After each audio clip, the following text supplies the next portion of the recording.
readers, reviewers, countrymen, lend us your ears.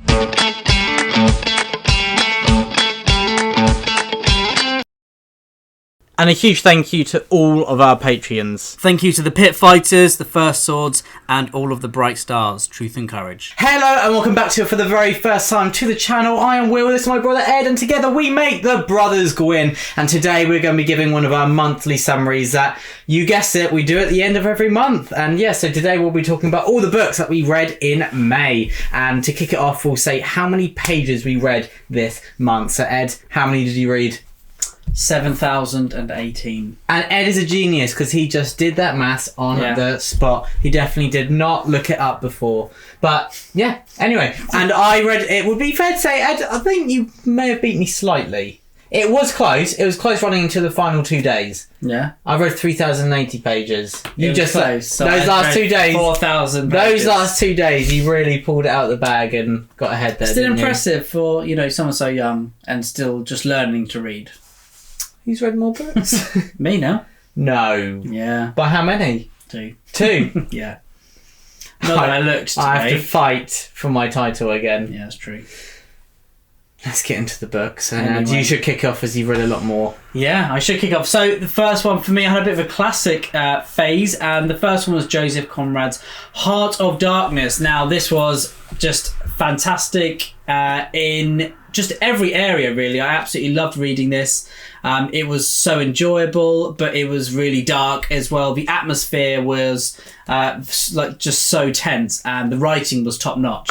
I wanted to watch Apocalypse Now, but everyone, whenever I'd speak to someone about that, they would say you need to read Heart of Darkness first, because of Apocalypse Now was structured based on Heart of Darkness. So I thought I'd read this first. It was absolutely fantastic. The character Kurtz was deservedly one of the most memorable characters I've ever read. Mm-hmm. The writing was fantastic. As I said, the atmosphere was just top notch. And the journey, this odyssey into the Heart of Darkness from Joseph Conrad's own views, really, his own experience, was just remarkable to read, and it was a really, really interesting read for me. And it's great to read more classics. There's just this archaic kind of style that was so fluid at times, other times like really scary, and it seemed to kind of embody the tension within the novel. So it was definitely a favourite of mine. Yeah, I think Kurtz as a character is probably the best example of, I love it when a book or work, they build a character up off screen, and then when you meet them, there's ways where they kind of fulfill that and installs you with kind of what has been built, in this case fear, but in other ways sometimes you get really let down, don't you, with that? Exactly. And wasn't at all. And sometimes it completely contrasts to what you're expecting, and that is just done absolutely incredibly in Heart of Darkness. Yeah, 100%. Next up, Ed? Next one for me was Otessa Moshfegh's Lapvona, which is essentially a medieval fable, really, full of quirky, disgusting, grim, and fantastical characters in this medieval village. This medieval village is rife with disasters, and you follow around in almost a kind of a Stephen King-esque way all of the inhabitants of this village, and also of the manor up on the hill with the basically the posh people who are living in the walls of stone. And it's a very intriguing book. It's probably not one I would read many, many times, and it's probably not one I had much enjoyment out of, but it was really, I was really glad that I was reading it. Like, it is disgusting and disturbing at times. Engaging, very engaging and interesting, but it's not enjoyable. Otessa Moshfegh's her imagination is, wow, it's incredible, really, to see what these characters get up to, and the way that she crafted it was masterful. I think her use of language was fantastic. It was so stripped back, but it was very profound as well, and very powerful, and I found myself jotting down lots and lots of quotations from her. And Will and I also went to see Otessa Moshfegh at a Waterstones talk, and she was talking about her writing in Lapvona, and it was very, very interesting, and it was great to meet her as well and ask some questions, but we really, really enjoyed that chat, didn't we? It was great to get out more and go into some book talks, which we haven't been able to do for quite a while. So yeah, it was a lot of fun, and I definitely recommend Lapvona if you want to read something pretty harrowing.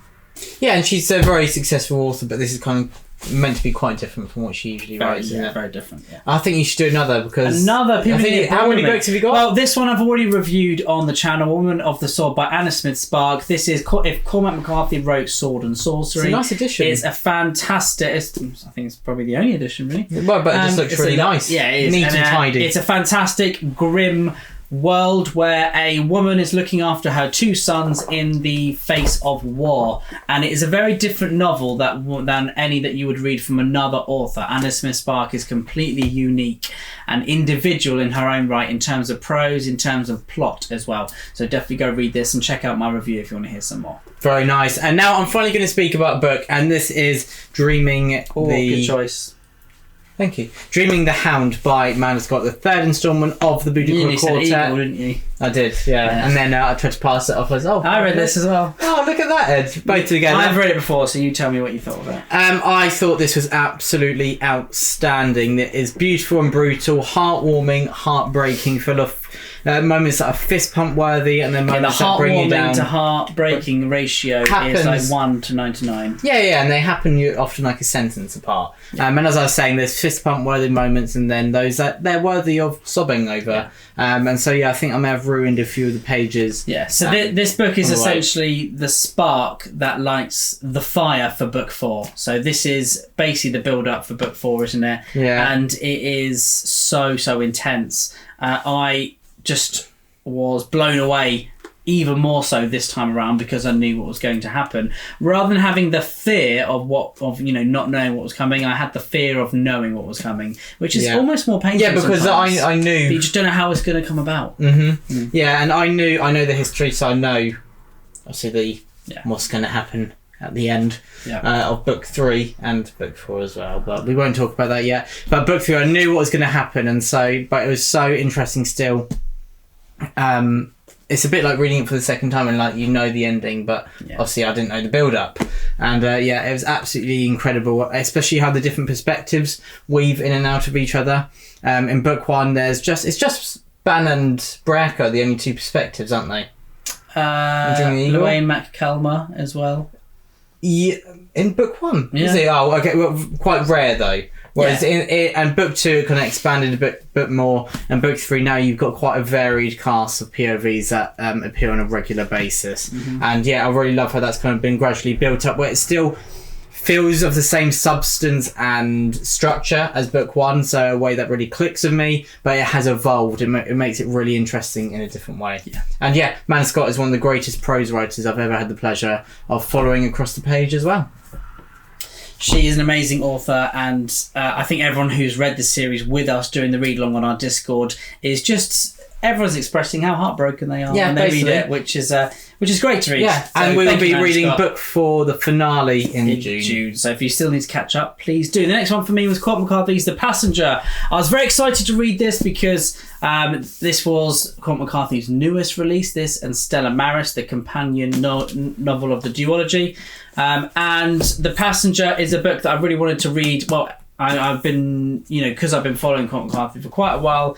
He's actually rung the police to get you away. Yeah, restraint. I was going to make a joke about that, but you beat me to it. Well, that's older brother's job. But because I've been following his work for quite a while, I know that The Passenger has been something that's being written by Cormac McCarthy since the 90s. So I've been really looking forward to read this novel, and it wasn't quite what I imagined or hoped it to be. I was left feeling a little cold from it. Probably my least enjoyable Cormac McCarthy novel so far. But I know that every time I've reread a Cormac McCarthy novel, it goes from here to up here because I'm able to focus on different aspects. Rather than trying to put all the webs together, you're able to see them from the word go. Much like reading the Amanda Scott series about Boudica, although that was far more kind of accessible really to get into, and the focus was somewhere else. Whereas Cormac McCarthy here, this story is following this man called Bobby Weston, who it starts off with him being a salvage diver, and he finds a plane full of dead people in the sea. And then he is questioned by the FBI and whatnot about this, and then it probably about 100 pages or so, he then goes into kind of an odyssey across different places where he's been in his life, because he is suffering with lots and lots of trauma in various ways, isn't he? So, and he is trying to almost maybe not deal with that, but trying to kind of tackle it. Well, he's being forced to kind of be retrospective. He is, yeah. So it's really interesting in that respect. When you hear about this, it sounds a lot like No Country for Old Men, like, it's kind of a crime chase novel, but definitely not. It isn't, because that salvage diving aspect kind of disintegrates pretty quickly. It's more a dive into the abyss of the human mind, isn't it? Yeah, I like that the chapters are broken up where you're following a different character for some chapters, which are all italicized, and that is far more philosophical, far more getting into the human condition than the Bobby Weston chapters, much like No Country for Old Men, where you have a different POV, and these italicized chapters really are more on people's thoughts and experiences and what's going on with them, rather than following people around to different places. The ending was brilliant. The ending was, in Cormac McCarthy fashion, very memorable and intriguing, and made me want to reread it again. So I imagine I'll be rereading this probably September, October-ish, just to get more out of it. When your thoughts are kind of settled and you're ready to I feel like again. I'm still thinking about this novel a lot, and there are lots of layers that I just want to be able to peel back even more. I want to dive deeper into this book, so I will be rereading it definitely very soon. But but for me, probably my least favourite Cormac McCarthy novel thus far, but that's still a brilliant book in my eyes. Very nice, Ed. And I do have a review of The Passenger over on my channel, if people want to watch that. Do you have to do it every video? Sorry, Ed. I don't do it every video. I'm joking. And next up I have Killer of Kings by Matthew Harvey, the fourth instalment, I think. Fifth, maybe. Sixth? It may be fifth. Fourth. I think it's fourth. Fourth instalment of the Benicio Chronicles. It had been quite a while since I was last following Bearbrand, our main protagonist, as I kind of diverged and I read books 1 and 2 of The Time for Swords. At the moment, duology, but it may become a trilogy. I'm not quite sure. I have diverged for quite a while from Bearbrand, but it's great to be back with him. He's a really intriguing central character, and he's quite young, so this is kind of the period where he's entering a new phase of his life, where he's not the young kind of new, fresh warrior that he was. He's a bit of a veteran now, he's respected, but it's at the point where he doesn't realise he's respected. It's kind of that middle ground where I feel like later on in the series he's going to have that authority about him, but at the moment he doesn't realise he garners that respect from other people. And so it's a very interesting transition that kind of we're exploring in Killer of Kings, and some great story and plot as well as we go away from Bearbrand's normal homeland, and so really interesting. And Matthew Harvey has delivered again. He's always he's a great postman. He really is. Every single time he gets it there on time. So I'm just known to be a very consistent writer. I think I've read 7 books by him now, and every single one has been thoroughly enjoyable, really interesting characters, really smooth prose, and an interesting story that engages me and has me hooked every single time. Very nice. And the next one for me was a Native American classic, and this is written in the 70s and the 80s, and this is by Leslie Silko, and it's called Ceremony. It is the story of Teo, who is a World War II American veteran, and he has come back after the war full of PTSD and just severe trauma really around things that have happened whilst he's been in the war and things that have happened while he's been away as well. And he is really, really suffering with everything that he's been put through and all these things that he's finding difficult. He spends most of his waking hours, crying, thinking of his loved ones, thinking of people who he has lost, thinking of people who he used to have in his life and doesn't anymore. And it is very, very powerful. It's quite a difficult read, especially the first couple of 100 pages. It is quite a short book as well, but and then he is forced to kind of get back in touch with his culture, with who he is as a person, the society that he has been raised into. You have this kind of American modernist society that he is he is a part of that. He also has the his Native American culture and heritage that is such a huge, important part of him and who he is and his experiences and how they've shaped him as a person. And he's trying to get back in touch with it to help with his PTSD. And it is a fantastic, fantastic book. No wonder that it is a classic of the Native American genre. This fiction genre. There was a movement, really, as almost a renaissance of Native American writers during the 80s, where quite a few just remarkable books were published in quick succession, and Leslie Silko is one of those authors, and she wrote Ceremony, and it is fantastic. I believe this is Marlon Brando's favourite book, which might make me want to read it even more. Yeah, well, yeah, I need to read it. Definitely, forget it, if you didn't say anything, you just said it's Marlon Brando's favourite book. I need to read it. Yeah. Next up, Ed. Next one is slightly different, and it's more fantasy, you guys would probably be pleased to hear, and it is A Time of Courage by Papa Gwyn. I finished reading the Of Blood and Bone series. Now, I have read it before 5, 6, 7 times, but I just wanted to go back to it, and you feel like you want to go see an old friend you haven't seen for a while. You hadn't learned it off by you'd learned it off by heart, and you'd forgotten a few words here and there. So you had to go back. Couple of the clash of arms, shouts, and scream. I forgot that line, but anyway, I love A Time of Courage. I love Of Blood and Bone. That trilogy. It starts off almost kind of with these murder mysteries going on, and it ends with A Time of Courage with as if all of the battles from Middle Earth have been rolled into one. And it's fantastic. I love the cast of characters here. It's so much fun. The main character, Drem, is my favourite, who's actually based upon you, wasn't he? Inspired, modelled, structured. I wouldn't say based. Yeah, actually. Inspired. Yeah, he's way funnier than you. So, but it's awesome, and I absolutely love Papa Gwyn's writing, as you know, and I just loved revisiting the Banished Lands once again. Well, I did miss Corban. Yeah, and we sob when there's references to the original cast of characters, don't we? Yeah, really sob. Really sob. Yeah. Deservedly. Next up, I have Ghost Water, which is the 5th instalment of the Cradle series by Will White, and I believe the final instalment of this series is being released next month, or maybe the month after that.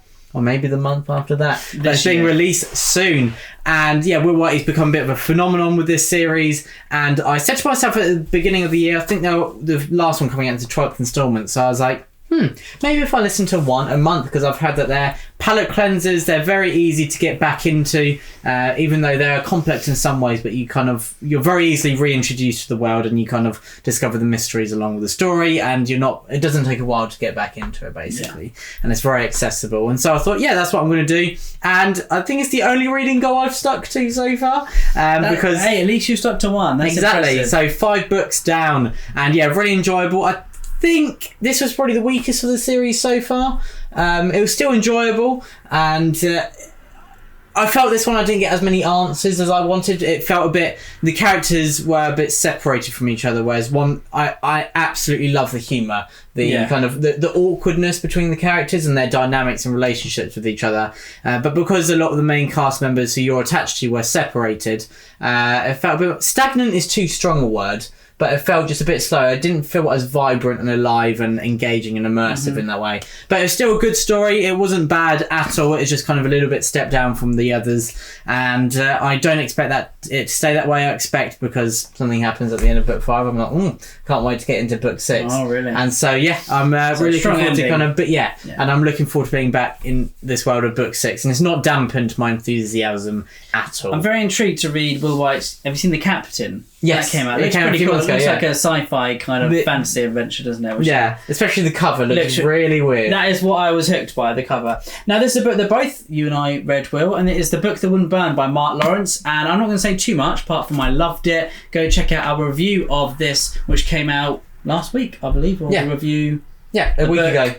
And the review came out recently. So go check that out for our proper thoughts. But I absolutely loved it. You loved it as well, didn't you? And it's a book that I think is going to be a really, really big staple of the fantasy reader's diet, really, in the years to come. I was trying to think of, people like it when you say it's this meets this. And I was thinking it's Piranesi, and I just couldn't think of anything else because it's very unique. And it does have that Piranesi vibe. It's like Narnia meets the indoors. Music indoors. Nicely put. But yeah, so the book that wouldn't burn, you can check out my Goodreads review. Have you done a Goodreads review? My reviews are probably a couple of sentences. Just a few sentences. So, but anyway, you can check it on Goodreads, or you can watch our review that we did last week. Or do all three. All three options. Yeah. You can look at your review, my review. I was silly, wasn't I? Who's the mathematical genius now? Dear. Not Good Will Hunting anymore, are you? I just thought Goodreads YouTube. But anyway, sorry about that, Ed. Next up. I forgive you.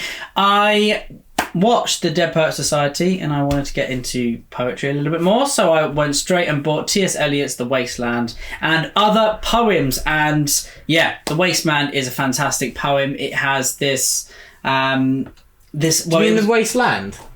I said The Wasteland. Yeah, but I think you just said Wasteman. I said The Wasteman. I said The Wasteland. No, I'm not Skepta. Anyway, so The Wasteland by T.S. Eliot is a poem that was written sandwiched between World War I and World War II in a time of bleak, almost midwinter, but like prolonged midwinter, wasn't it? Bleak midwinter. That's all the only reason I said midwinter.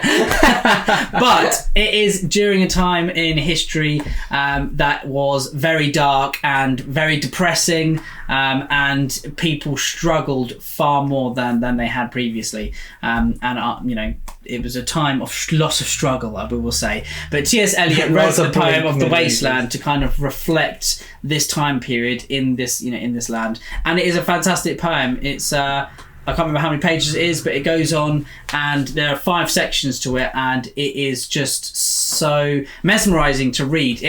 And I think it would be as great as it is, even if it didn't have this kind of mirror aspect of it to today's society, because you can take out of things what you want to see in them, really, and sometimes you can apply things that are written a long time ago to what's happening in modern day society. And The Wasteland is a poem that you really can do that with, but I still think it's as remarkable to read, even if you couldn't. It's such a gripping and captivating poem that paints such stark and monochrome pictures of the landscape and the world that these characters are living in. That is, again, is something I definitely want to reread many times, because it has lots and lots of layers to it, and it is brilliant. And T.S. Eliot is definitely a fantastic poet, and I look forward to reading more of his works because I just enjoyed it that much. Well, it's one of my gaps in poetry, actually, so I've not read any T.S. Eliot. I think I might have read one poem, actually, but it was like an exam condition where... That doesn't count. You don't remember after, yeah. But yeah, I definitely need to read some, and Carpe Diem, we love Dead Poets Society. We do. The GOAT film. Next up, I have another release of this year, and that is The Malevolent Seven by Sebastian de Castell. Jumping on the bandwagon, Ed. But yeah, did you enjoy it? I absolutely loved it. I thought it's so good to be reading Sebastian de Castell again. He's such a funny guy. Go check out his pitch of The Malevolent Seven in our monthly releases video, where he spoke himself about The Malevolent Seven. Now, it was great to be back with Sebastian's writing. He's got a full cast of characters here that are witty and intriguing and fascinating, and they love to swear, so I loved it.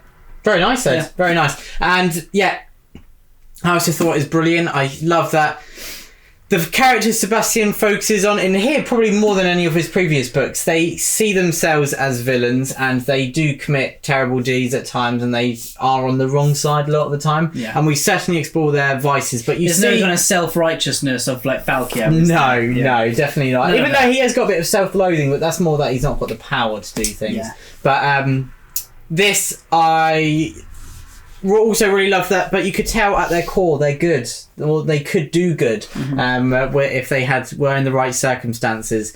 And so yeah, I really enjoyed that kind of element, because you're still rooting for them even though they're doing these terrible things that are at times funny even though they shouldn't be, and you feel guilty laughing. And yeah, there's some great animal companions as well, and I love the relationship. There's like a demon plane, but it's brought into, it's not just demons and humans, there's like this weird trading between them, and it's absolutely hilarious. How Sebastian has thought, what would the interactions be like if this is real, and it is fantastic. Some of the best scenes that Sebastian the way that he's put crafted together, kind of the way the magic works is really intriguing, and for someone like me who doesn't give one iota about magic systems, it is really, really fun to read and it's engaging. So yeah, Malevolent Seven, a great read, and I can't wait to see what Sebastian does next, which I think is in the same world, isn't it? Yeah. Kind of like MCU. I think there's going to be a few standalones and then they tie in together. Yeah, which is really cool. And there's a quote by Papa Gwyn on the back, which is pretty cool. Classic. So there we go. Gwyn, there we go. Before us. And we will be doing a review of the Malevolent Seven, I believe. We will in the next couple of weeks, definitely, because we've got so many positive things to say about it. And we'll talk about it soon. The next one for me was Kinsler by J. Christoph, which is book 2 of the Lotus Wars. Now, the book 1, Storm Dancer, was brilliant. You have this kind of coming of age, samurai-esque steampunk novel focusing on demons and characters who are growing up in this kind of feudal society, which is so exciting. Book 2 broadens the horizon. You have more POVs, you have more action, you have more animal companions, and you have the stakes that have grown hugely. And I love Jay Christoph's writing. He has such a way of having humour and heart all in one, and I love his set pieces that he creates. He really does kind of funnel this tension so intentionally, doesn't he? Intentionally. He funnels the tension intentionally. That was good, actually. I should have gone with it. Nicely done, Ed. Yeah, as if I planned it. But yeah, his set pieces are so brilliant because these characters are all pulled together in different ways, and their relationships with each other make the novel so strong. So I absolutely love reading Kinsler. And the next one for me was Like Wolves, Como Lobos by D.A. Vega. Now, this is a book that I feel as if it was written for me. I spoke a little bit about it in my 9 books to read if you like Blood Meridian video, so go check it out there. But this is a book that's very new. Pretty much no one has read it. I believe it's self-published, but the author, D.A. Vega, reached out to me because he saw that I've been reading the same books as he has been. And he pulled a few references from his books, and I was really intrigued to read what he has written. And it is a book focusing on a Comanche man who has lost all hope, essentially, and he's going on one final kind of death march, really. And then you meet all of these characters in the 19th century American West on the Texas-Mexican border, and it is just fascinating to see how things play out as these Comanche are going on raids, and you've got the Texas Rangers there, you've got the innocents who are stuck in between. Harrowing things happen. The world building and the historical authenticity of the Comanche as well as the world is second to none. It is absolutely remarkable and fantastic to read. For a history geek like me, I was just so happy, and it felt like it was a book that was read to me. It was catered to all of my reading interests. It's amazing. So that's one thing why I really enjoyed. Yes, it's got the sun aspects. It's got Empire of the Summer Moon. It's as if that non-fiction novel by S.E. Gwyn was put into a fiction novel. So yeah, go check it out. Another one, please, Ed. Another one. Okay, the next one for me, I have to look over here now, was The Burning God by R.F. Kuang. This is book 3 of the Poppy War. I love the Poppy War. I did not love the Dragon Republic. I was going to say Dragon Reborn then. And different. Book 3, The Burning God, I really enjoyed it. I really liked it, actually. I much preferred R.F. Kuang's character choices for this one. And I think by the time I got to the end, I knew how she was going to end it, but you couldn't have ended it any other way, I don't think, really, in terms of the character, the choices that she'd had with that character through and through. And, I think the main character, obviously, Rin, is so severely unlikable for pretty much 97% of all 3 novels. Yep. That it was hard to have a connection with her in terms of wanting her to survive, and that is the weakest point of the series for me. But once I got used to the fact that I just didn't like her at all, but I just wanted to see how things played out in this interesting environment that was quite fresh, then I enjoyed it a lot more. I know I've heard from some people who know the historical backdrop of the Opium Wars that they didn't enjoy it because it felt a little bit like a carbon copy of those events rather than having inspiration. But luckily for me, this time around, I don't know anything about that period of history, so it didn't affect me. But just beware if you're someone who's read a lot about this period of China, then it might not be as enjoyable for you, or you might not mind that. It's up to you. But I'm much more. I enjoyed The Burning God more than I have the other novels. Yeah. Because of maybe the fact that I was used to her writing and used to what she was doing with the series, rather than just being like, please make her do something nice, because she wasn't going to do that, was she? But anyway, it was fun. But you don't need them to do that. But you need to be rooting for something, though, don't you? Exactly, rather than just watching like car crash after car crash, because that gets a little bit numbing after a while. I've never watched them, but what people say, like watching Fast and Furious, is like, oh no, they're exciting. But if you watch them all back to back. No, I've never watched them, but yeah. Anyway, carry on. Next up, I have the last one I'm going to be talking about, actually. Nice. And it is Death's Beating Heart, the 5th book of the War Eternal by Rob J. Hayes. And so I've finished book 1 in December, and then I almost did one every month, but I had a month break. And wow, what a series. I've really enjoyed it. I only read one book by Rob J. Hayes before War Eternal, and that was Never Die, which was fantastic. And this is very different. Carry on that series, really.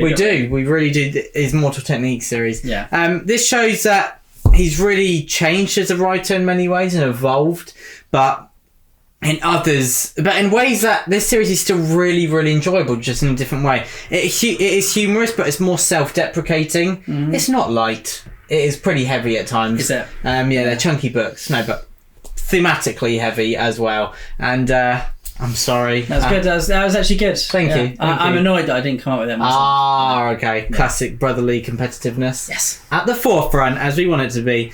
And so, yeah, I really enjoyed it. Death's Beating Heart. It's bittersweet, as it always is when you finish a series you really enjoyed. I really enjoyed kind of the exploration of the magic system in this one, where we discover a lot more, and some old characters who we were missing in book 4 have come back as well. And obviously, as a book 5, we can't really say much more because it would be spoilers, but there is a huge confrontation, and the best action sequence of the series is in this. As you would expect at the end of an epic fantasy series. Yeah, I definitely want to read more self-pub, especially by the king of fantasy, or king of self-pub fantasy, Rob J. Hayes.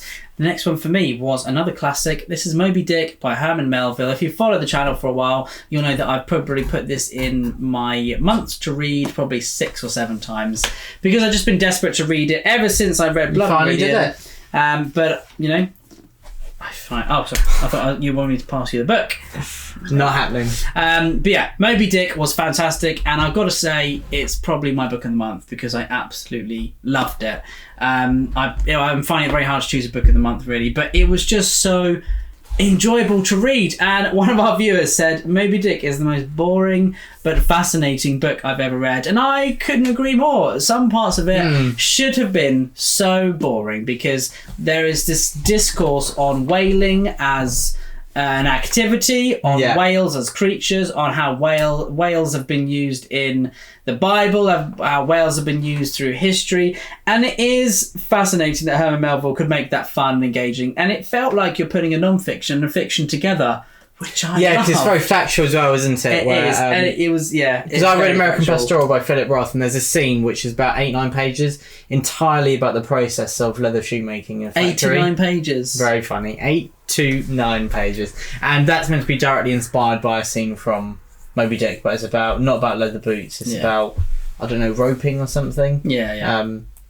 Which I was like, what? Well, Daniel Day-Lewis would have enjoyed that then, but anyway, Moby Dick was to me it was fantastic. It was a remarkable novel. You can see the comparisons here of how Blood Meridian is drawn heavily upon this. The characters are intriguing, the set pieces are fantastic. Melville has a great writing voice that is at times almost ethereal, but also very grounded as well, and there is a wry sense of humour that runs throughout this novel, and I really, really, really enjoyed it. It is split into, some of the chapters are just 1 or 2 pages long, but I really, really enjoyed them, and I definitely will be rereading it in the future. The ending was just a huge, absolute huge splash of enjoyment. And I absolutely loved it. So oh dear, it's great when you can make jokes like that, but also when it's fun to follow someone on a maniacal quest of vengeance to kill a whale. Yeah, exactly. And it was just a tidal wave of a book. Please do one more. I know I'm putting you on the spot now. All threes come in threes, but all threes come in threes. all things come in threes. Yeah. And yeah, great. Next one, Ed.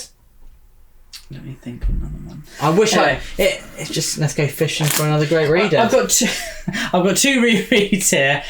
Ride the Wind by Lucia St. Clair Robson. This is the story of Cynthia Ann Parker. Oh, you reread it, did you? I reread it and it was just so much fun. Well, actually, sorry, it's not fun. I didn't mean to say that. Because it's probably the least fun novel I've ever read because it is so heartbreaking. There are very enjoyable moments. It is one of my favourite books because of the setting of Cynthia Ann Parker being taken by the Comanche. It's a very famous story. If you've read Empire of the Summer Moon by S.E. Gwynne, you will know all about that story. But Cynthia Ann Parker was a young girl on the Texas border and she was kidnapped by a band of Kiowa and Comanche, and then she was raised as a Comanche, and eventually when she was older she then became the wife of a Comanche chief. Her son Quanah Parker was the last great Comanche chief. So it's rooted in history. It is rooted in history, and all of this is pretty much as true as we can know. And the ending is just so heartbreaking. The book stays with you for a very long time, and I've been desperate to reread it. The historical details are just fantastic, and the immersion, the level of immersion is just to a whole new degree. This is very reminiscent of Amanda Scott's style in terms of the focus on character and their relationships with each other, and these relationships feel so real. So that's why I always want to reread Ride of the Wind. It was my second or third favourite book of the year last year, and I just wanted to get to it again. I've been it's quite interesting. I've been thinking about it a bit more lately, where the most heartbreaking books aren't books that are they're always books that have really moments of absolute joy as well. Like Blood Meridian, it takes away your belief in humanity, but I wouldn't call it heartbreaking.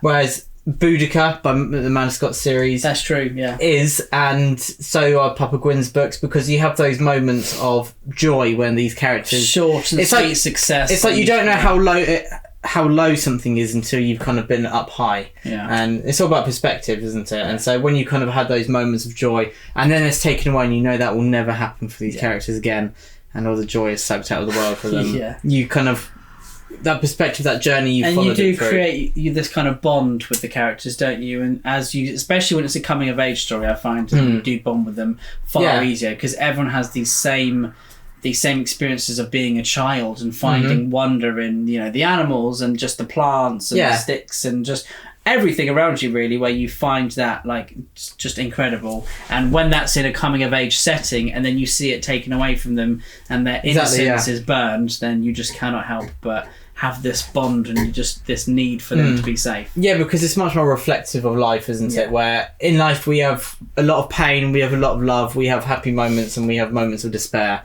And so when all of that's shown in a book, I think we can relate to it more as well, can't we? Exactly. And the last one for me is No Country for Old Men. I am about halfway through, and it's a reread, actually, and it is just a fantastic book. It is a very fast-paced, moving crime story, really, with short snippets of essentially Judge Holden in there, really, in the form of Anton Chigurh. And it is a fantastic book. It is, as I said, very fast-paced. He's got an uncanny knack for villains, hasn't he? Yeah, he's a really, really good villain writer. The set pieces here are brilliant. Again, there is a kind of a chase element. There are 3 POVs. You have this philosophical kind of experience talking segments of chapters where a sheriff, he's a sheriff, is talking about his experiences in life and his thoughts, and it's very, very thought-provoking as well, isn't it, what he says, and it really does blow your mind at the things that this person has experienced. And I was thinking, why does this book feels very grim and feels really scary to me? It reads almost like a horror, and I think the reason why it feels like that is because the society in which it's written treats all these bad things the characters are doing as utterly horrific, as the worst thing that they could be doing. And sometimes in books where every aspect of their life is grim and bloody, then you don't feel the depths of the horror, do you? Or the harrowing nature. Yeah, you feel like intolerance. You have this numbing violence. Whereas in here, the violence feels so like in your face and horrific in the matter of factness. Very personal. And because the culture and the societies around it are just living a very completely different life where this is not a thing anymore, then it is even scarier. And then you have these chats with the sheriff, who's talking about what he's seen in his years as a sheriff, and it is very just intense, really, isn't it? So yeah, that is the best way to describe. One of my favourite Cormac McCarthy novels. It lacks these kind of run-on powerful passages, but it has these very powerful passages of running. Nicely put, Ed. Nicely put. Last is that one all of yours? Last one. And that's Sorry all. To hark on. So, Ed, what is your book of the month? Oh, it's got to be Moby Dick. It's got to be Moby Dick. And mine will be Malevolent Seven. Was really, really close to being there. But I'm going to have to go. The Wouldn't Burn as well was brilliant. Yeah, I'll put Heart of Darkness. Because I finished that on the 1st of May. You so said that was... I talked about it in the April read, and it was my book of the month. So, but... Enough said. Thank you so much for watching our video on what we read during the month of May. Let us know if you've read any books that we have talked about. What books would you like to see us read in June or July or August or September? We will have our July TBR coming out soon. Very soon. So keep your eyes peeled. Thank you for June watching. TBR. I'm jumping ahead a whole month. Truth and Courage. Truth and Courage, the Brothers Gwyn.